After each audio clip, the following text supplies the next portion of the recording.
So just, having a slogan like, we love our customers isn't enough, right? You need to truly, I think, embrace customer centricity in your culture, and, create this drive within your organization to always figure out new ways to be closer to your customers and meet their needs.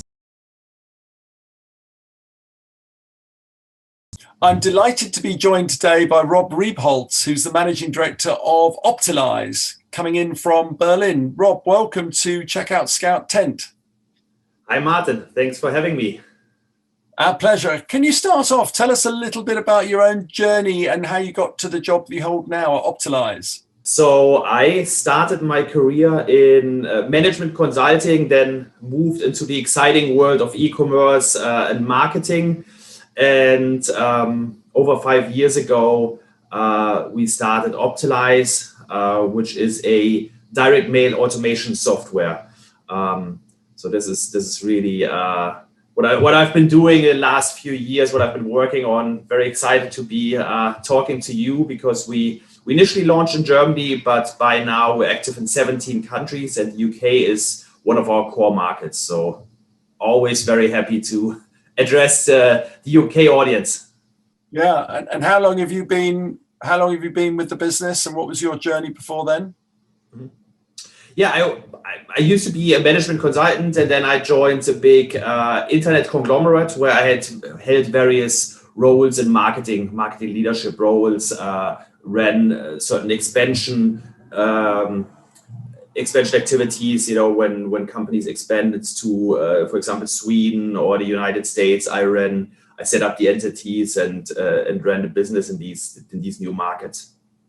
And within Optilize, my role is on the commercial side. So I build up the sales functions, our customer success team, because we work very closely with our customers when it comes to optimizing the direct mail channel.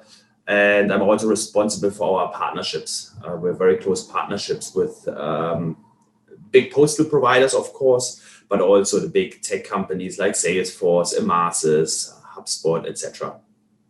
So who was the driving force behind setting up Optilize, and how did they get the idea? Because I suppose a lot of people say to you that physical postage and postcards is a little bit counterintuitive to the onset of complete digital communication. The e-commerce companies are usually the first to adopt to new possibilities, and then retailers joined, banks, non-profits. We have customers from all kinds of fields. Can you give us an idea of the size of the company in terms of people or numbers, revenue or campaigns handled? Yeah, absolutely. So we have over 300 customers, normally mid-sized to large companies. The currently 35 employees. We're going to grow to 50 to 60 employees this year. So last few years we've always tripled our size. In terms of revenue, in the above 10 million in revenues. And growing steadily. So what we see, we're in a fortunate position that everything that's happening in the world right now is, it's driving the digitization of business and marketing, and we're part of that movement, right? Companies that think about how to be more efficient, more profitable in their marketing efforts, they normally approach us and implement our software. And tell us a little bit, now that we're recording, a little bit about your relationship with the Royal Mail in the UK, which will be a familiar brand name to many people watching this video. Yeah, the Royal Mail, just like other postal services in Europe, they're always looking for new innovations. They're always interested in kind of figuring out ways how to make their channel more customer centric. And we started talking to them quite a while ago, and that led to all kinds of collaborations on the content side, kind of on the thought leadership side. And yeah, it's just very exciting and nice to see that Royal Mail is really embracing technology and pushing a product like ours. How have you been affected as a business by the whole a lockdown and people being asked to stay at home? Because does that mean that they're more accessible to get a direct piece of postage because they'll be home for most of the day? Yeah, I mean, ultimately, you can only send somebody a postcard or a letter if you have their address, right? So the more people order online, the more addresses companies will end up with, and the bigger campaigns they can run. So what we've seen is that on one hand, this whole situation, of course, hit or hurt quite a few of our customers. On the other hand, it really drove their online business. The e-commerce side of their business, and that created opportunities because, all of these people that never ordered online now made their first purchase online, but how do you get them back on your website? How do you encourage the second purchase? And that's where CRM channels come into play, email marketing, but also direct mail. For example, if you don't have an opt-in from a certain customer that you feel like reactivating. Right. No, I can certainly see it coming into its own. So as we kind of across Europe and the world start to look at trying to come out of lockdown and some sort of return to normality, whatever that might mean, what do you see as an expert in the field as some of the key challenges in the e-commerce sector that we've got to deal with as we make this transition? Yeah, if you ask me, I mean, I think the key challenge that customers are facing or companies are facing is to achieve true customer centricity. I think everybody's been talking about that for years, but if we look at the reality of current marketing, there's still a lot of work that has to be done, and I think that's the challenge that that companies are facing, in 2021, and it's multifold, right? I think I always think about it in kind of three buckets, right? There's the strategy and culture elements to it. So just, having a slogan like, we love our customers isn't enough, right? You need to truly, I think, embrace customer centricity in your culture, and, create this drive within your organization to always figure out new ways to be closer to your customers and meet their needs.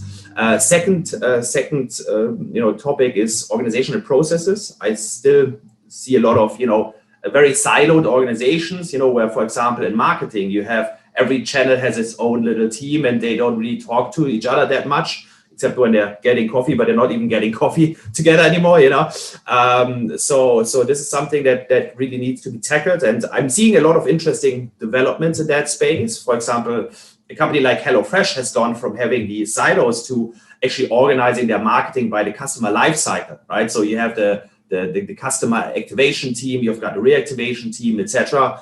That creates really nice opportunities, but also challenges, of course. And the third topic or bucket is the whole software and data piece, right? So that's really a big one. There's lots of really amazing new tools on the market, but getting all the data into one, into one place and managing all channels, via one, platform or tool, that's quite a big one. That's quite a challenge for a lot of companies, and especially the big ones, right? If you have legacy systems in place and you've got all of these data silos, then this is really a big challenge. But again, there's been lots of development over the last few years. There's amazing tools that came out that enable companies to do that. We might touch on some of them in a minute because I'd love to get some specific names.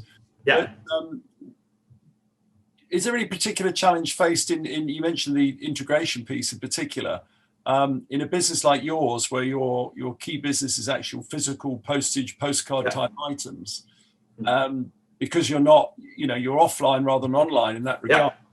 Does that pose additional challenges for you because you're asking your customer to get into physical delivery, or is it because in the case of HelloFresh, because they are delivering? There's definitely challenges. So for us, or for a company to use us properly, they really need to have all their data in one place, and they need to have like certain tools in place, a certain level of sophistication in their marketing automation setup to actually benefit from what we do. So yes, we do. Of course, we do need physical address data in to send direct mail.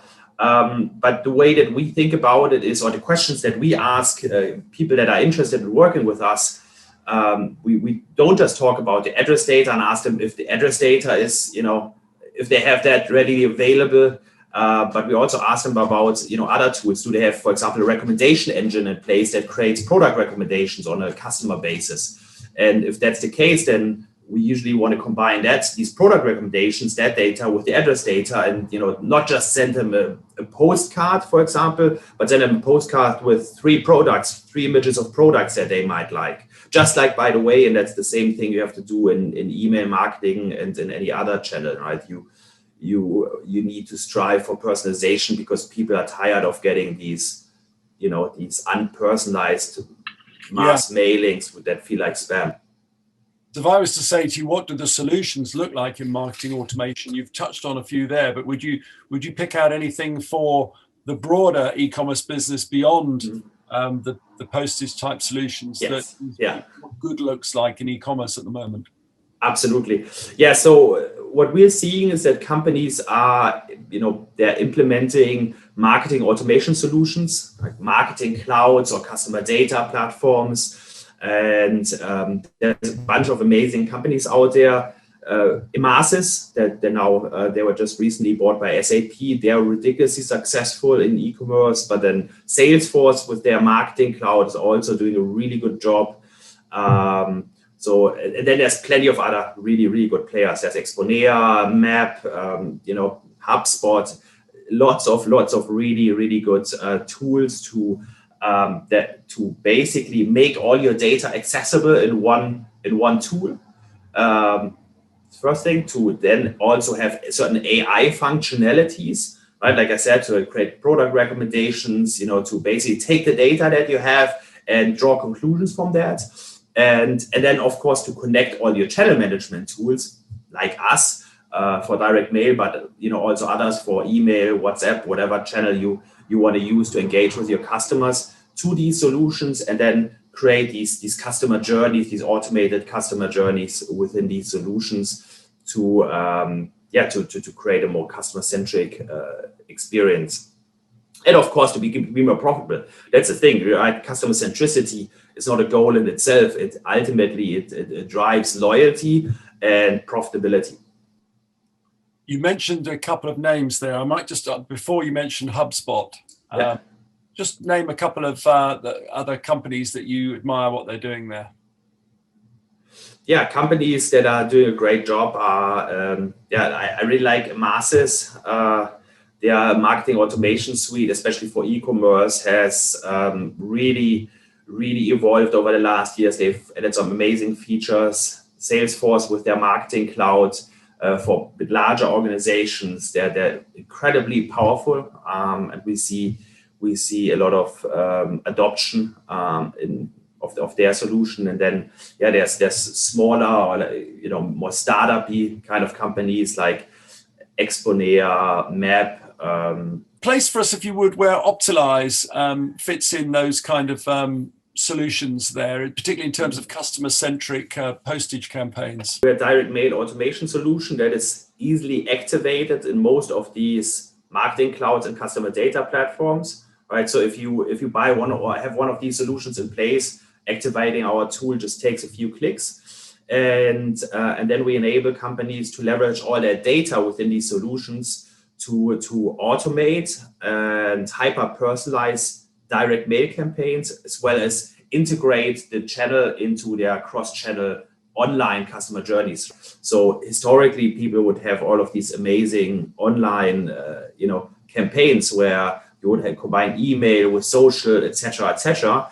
And via our solution, you can integrate direct mail, and that ultimately drives performance of that channel significantly. Right? We usually see like a performance uplift of 30 to 50% just by being more relevant. So you would claim 30 to 50% uplift by sending a physical mail piece as opposed to a classic pop-up or email type follow-up? Yes. Yeah. Well, to uplift of the channel, right? Running direct mail in an isolated manner versus running it as part of an online journey with hyper-personalized content. Yeah. What do you say to the objection you might get? I can see people asking your customers, although a physical piece of mail is hard to delete as such, like an email, and you kind of hold it and look at it. But then there's no immediate link to the online piece. You've got to go away and put in a URL, or maybe nowadays use a QR code. How do you make the link back from the physical piece to the online intent? It's a matter of the right design and the right, leveraging kind of the right messaging. It's so what we do with our customers, we work very closely with them. We get a lot of performance data from them, what works, what doesn't. And like that, we have a lot of, experience in kind of creating these designs. Well, as we come towards the end of our interesting chat, Rob, we've got a few questions here at the CheckoutScout tent that we are asking all our guests. Some of them a little bit lighthearted. Imagine that the house is falling down, the world is ending. You can save one piece of software or platform from your tech stack. What would you pick out? What can you not do without in the e-commerce technology space? Our CRM system, Salesforce. We use Salesforce. That's where we have our customer data and everything we need to interact with our customers and build the world up again. Now, in terms of your own, we all harbor all kinds of business ideas. If money and product development was no object to you, I could supply both of those tomorrow, and you could start your own e-commerce business. What sector, what vertical, what kind of e-commerce business would you start? I'm a B2B guy. But what sort of B2B product or service do you have in mind? What's your tip for undiscovered gem of a business? Oh, wow, that's a tricky one. Since direct mail is already taken, I think there's lots of areas where there's massive competition, right? I wouldn't start another email service tool, because there's just so many amazing tools and they've got a massive head start. In the last few years, there's been some amazing companies that were built in the whole AI space, using AI to better personalize marketing campaigns, etc. And I think if I was looking into new topics, I would look into the new channels that are on the rise, tools like TikTok, Clubhouse, etc.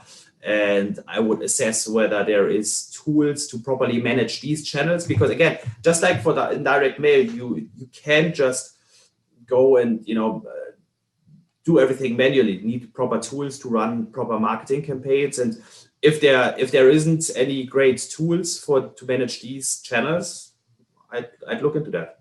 Yeah, no, I can understand that. We mentioned TikTok, and I can certainly see an idea in your field where a consumer can be playing with TikTok or Instagram in particular, and there is an overlay or a plugin that you immediately make that into a postcard or a piece that you can physically send your friend to make the digital physical, maybe at a premium price, I don't know, €4 or something like that. Interesting. When the whole kind of lockdown thing comes to an end, which we're all sort of looking forward to, and we can get out and about again, what will be the first traditional retail operation that you will visit, and what will you buy? Pint of beer in a bar. Does that count as a retail operation? Well, I think it should, and of course you're Germany, so it'll be a big dine with a big foamy head. Yeah, exactly. Yeah, I would support these guys. I think bars and restaurants, they're really struggling right now. So I would definitely help those guys. Well, listen, it's been a fascinating half-hour chat with you, Rob. Thanks for joining us on the CheckoutScout tent. Thank you. And we look forward to talking to you again soon. Thank you again. Thank you. Bye.